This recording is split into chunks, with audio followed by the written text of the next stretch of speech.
বন্ধুরা, আমি কবিতা আবারও চলে আসলাম আপনাদের কাছে একটা ছোট্ট রেসিপি। দুপুরবেলার খাবার একদম বিকেলে 4টের দিকে।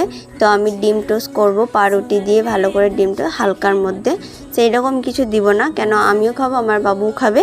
তো আমি সবার প্রথমে এই পাউরুটিগুলো পুরার দিক থেকে কেটে নেওয়ার পরে ছোট ছোট পিস পিস করে দিলাম, কেন সুবিধা হবে বানানোর জন্য।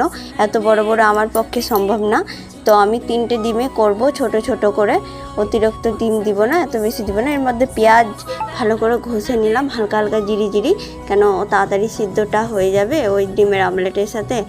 তো এরপর লঙ্কা কেটে নিব, বেশি লঙ্কা দিব না, তো হালকা লঙ্কা দিব। তো কুচু কুচু করে হালকা অর্ধেকটাই দিয়েছি, ছোট বাচ্চা খাবে, তো সেই কারণে আমি দিয়েছি। আপনারা বেশি করে দিতে পারেন, যেমন ঝাল তেমন। তো হলুদ লবণ দিয়ে ভালো করে ডিমের গুলে নিয়েছি, কেন ডিমটা ফাটানো আগে থেকেই ছিল। তো এর মধ্যে পেঁয়াজ লঙ্কা ভালো করে ঘুরিয়ে দিলাম। তো এবার ভালো করে মিক্স করে দিব। এরপর মিক্স করা হয়ে গেছে, মিক্স করা হওয়ার পর তো ভালো করে ঘুরিয়ে নিলাম। তো মিক্স হয়ে গেছে। এবার তাওয়া দিয়েছি গ্যাসের উপরে।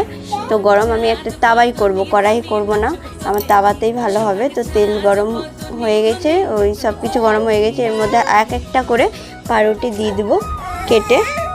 একটা করে পাউরুটি দিয়ে সাজানোর পর তো আমি ওর উপর থেকেও হালকা হালকা করে দিয়ে দিব। তো একের পর এক বানানো হয়ে গেছে। এবার প্লেটের উপরে পরিবেশন করে দিব। তো বের করে নিলাম একের পর এক 3টে 4টে। তো আরও আছে। আবার সেই তেল দিয়ে কড়াইয়ে ডিমের আমলেটের মতন করে তো একের পর এক সাজিয়ে দিব। সাজানোর পরে উপর থেকে যা ডিম বাজবে হালকা করে দিয়ে দেব। তো লাল লাল করে ভালো করে ভাজবো। এর মধ্যে সস দিয়ে দেবো। তো তৈরি হতেই বেশিক্ষণ লাগে না, তো হালকা ফুলকা খাবার, তো ভালো লাগবে, মুখরোচক। চপ মপ থেকে বাড়ি থেকে ডিম বানিয়ে এনে খাওয়ালে হালকা পেট ভরে যাবে। সন্ধে টুনিয়া রাতের বেলায় কিছু করে খেয়ে নিতে হবে।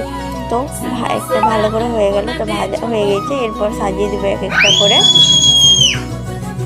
কিছু উল্টাপাল্টা কমেন্ট করবেন না, আমার ছেলে খুব চিল্লাচ্ছে। তো এর মধ্যে সসগুলো সাজিয়ে দিয়ে দেবো, যেমন তেমন করে, যেভাবে হোক দিয়ে